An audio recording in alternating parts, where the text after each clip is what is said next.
கர்த்தருடைய பரிசுத்த நாமத்திற்கு மகிமை உண்டாவதாக. தினம் ஒரு மிஷனரி பொன்மொழிகளில் இன்று நாம் பார்க்க இருக்கும் மிஷனரி பெயர் வில்லியம் கேரி. அவருடைய தாய்நாடு இங்கிலாந்து, அவருடைய மிஷனரி தரிசன நாடு இந்தியா. அவர்களால் நிகழ்ந்த முக்கியமான நிகழ்வு. ஒரு செருப்பு தைக்கும் தொழிலாளியால் உலகத்தை மாற்ற முடியும் என்று நம்புகிறீர்களா? நம்பித்தான் ஆக வேண்டும். உலகத்தையே செப்பனிட பிறந்தார் வில்லியம் கேரி.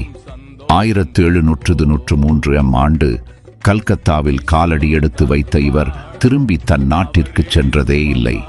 40 ஆண்டுகள் ஆண்டவரின் பணியை அரும்பாடுகள் பட்டு செவ்வனே செய்தார்.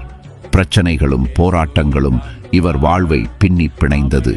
தன் அருமை மனைவி மூளை கோளாறினால் பாதிக்கப்பட்டார். குழந்தையும் சுகவீனத்தால் இறந்து போனது. சோதனைகளை சாதனைகளாக மாற்ற ஆரம்பித்தார் வில்லியம் கேரி. வங்காள மொழியில் வேதாகமத்தை மொழிபெயர்த்து வெளியிட்டார். பல மொழிகளில் வேதாகமம் வெளிவர காரணமானார். முழு வேதாகமத்தை 20 மொழிகளிலும் புதிய ஏற்பாட்டை 40 மொழிகளிலும் மொழிபெயர்க்க காரணமாயிருந்தவர். ஆசியாவில் செய்தித்தாள், நீராவியால் இயங்கும் என்ஜின், சேமிப்பு வங்கி, தாவரவியல் சங்கம் ஆகியவைகளை முதலாக கொண்டு வந்தவர். பாட புத்தகங்களையும் பள்ளிக்கூடங்களும் ஏற்படுத்தப்பட்டன.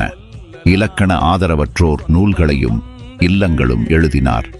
இவரால் சதி, உடன்கட்டை ஏறுதல், குழந்தை திருமணம் போன்ற சமுதாய தீமைகளை வேருடன் அகற்றினார். அரசாங்க உதவியுடன் மக்கள் வாழ்வில் ஒளியேற்றினார். வங்காள உரைநடை தந்தை என்றும் தற்கால மிஷனரில் இயக்கங்களின் தந்தை என்றும் போற்றப்படும் வில்லியம் கேரி அவர்களால் ஆரம்பிக்கப்பட்ட செராம்பூர் பல்கலைக்கழகம் 1000 மாணவர்களை உருவாக்கியது. இன்னும் வில்லியம் கேரியின் புகழை அது பறைசாற்றுகிறது. வில்லியம் கேரி அவர்களுடைய பொன்மொழிகளில் ஒன்று, கடவுளிடமிருந்து பெரிய காரியங்களை எதிர்ப்பார், கடவுளுக்காக அரிய காரியங்களை சாதிக்கப்பார்.